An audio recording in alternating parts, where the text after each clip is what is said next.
Welcome to Pindar Poetry. We hope you learned something new. You start by opening the PDF in an editor that supports page manipulation.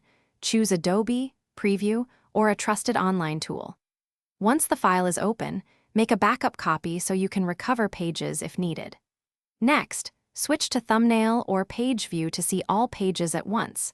This visual layout speeds selection and reduces mistakes, so make sure thumbnails are fully loaded before progressing to removal. You now select the pages to delete.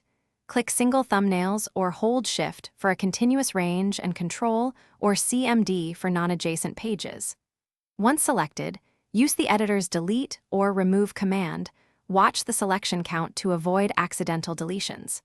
After removal, scroll through the remaining pages to preview flow and check headers or page numbers. This step prevents layout breaks and ensures you removed only the intended content before committing to save. Finish by saving the edited file under a new file name so you preserve the original backup.